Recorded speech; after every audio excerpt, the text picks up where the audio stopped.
The next section is on higher order derivatives. And what higher order means is we go beyond what we call the derivative or the first derivative. So in this unit, we will learn how to do what is called the second derivative, third derivative, fourth derivative, etc. So the idea is to go higher than, say, what we originally have been doing to this point, which is the first derivative. So we'll start out by doing an example where we just find the first and second derivative. So as you can see, find the following function. Given the following function below, we're going to find the second derivative. Well, our function is 4x to the fifth minus 3x squared plus 8. So, as you can imagine, well, here's a good question. What is the second derivative? Well, basically, it is the derivative of the derivative. So, if we find the first derivative, this would be, by power rule, be 20x to the fourth minus 6x to the first, which is 6x plus 0. And then the second derivative would be 4 times 20 be 8x, 80x to the third minus 6. So that's just a quick recap of how to, say, find the second derivative, which I'll rewrite again here, which will be 80x cubed minus 6. So, there's a chart in our PowerPoint notes that kind of shows the notation, how we just write the general forms.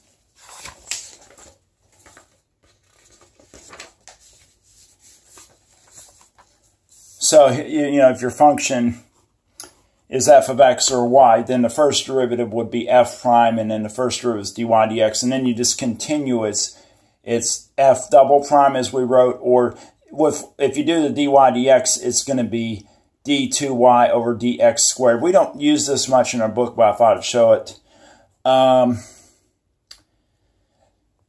This also, if you have f of x, it's going to be the third derivative will be 3 primes. And then typically after that, they just put a number to indicate the derivative. So the fourth derivative would be the f with the little 4. Same here. And if in theory, if you went out to n derivatives, it would be, fn of x would be, the derivative would be n. Also, if your derivative, you just have y, you could also do y prime, y double prime, y triple prime, etc., y to the fourth. So you can do your derivatives that way as well. And that's just how you write them. So, this example, I got another one. We're going to just find the second derivative. But in this case, I'm giving you something where x is in the bottom. So example 2 is we'll find, given the following function below, find the second derivative. Our function is, as you can see, 3 over x squared. So I'm going to rewrite it again as a negative exponent. And then from there, we can do the first derivative would be negative 6x to the negative 3. And I'm not going to rewrite it again because I still have to do the second derivative, which would be, in this case, now would be, if we work it out, you're actually going to get positive 18x to the negative 4.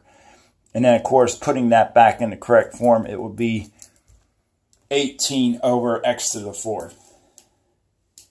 So again, there's an example of a second derivative.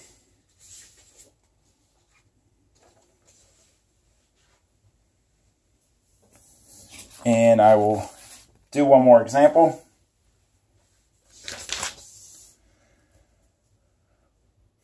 Which is to find actually the third derivative. And we're given that our function y is x to the fifth minus 3x to the fourth. So we just basically do the derivative of the derivative again, but we got to do that process 3 times. So we do the derivative. The first derivative would be 5x to the fourth minus 12x cubed by power rule. So the second derivative will be the derivative of the first derivative. So this will now be 20, if we do power rule again, 20x cubed minus 36x squared is the second derivative. So the third derivative would be, and again the third derivative is the derivative of the second derivative, would be using the power rule 3 times 20 be 60x squared minus 72x would be the third derivative. So just a real quick recap on this section. It's pretty much conceptually is not that hard. You just, the idea of a multiple derivative is just to keep taking derivatives, and the idea is you're literally, for a second derivative, it is the derivative of the derivative. But you can just repeat the derivative process multiple times. You know, if I wanted to say find the fourth derivative, I know the problem didn't ask for that. It would be 120x minus 72. Just to show you can just keep going. So our book, really, the problems are mostly just related to power rule or, you know, getting x out of the denominator. So really all the problems in the book focus on doing first, second, or, second, third, or fourth derivative. So that wraps it up with this section. This video I know is much shorter than the others, but it did run through a few examples. This unit's pretty basic. Again, just go through the textbook examples and, you know, work the WebAssign problems and also work the book problems that were assigned in the chart. All right, our next video will be on implicit differentiation.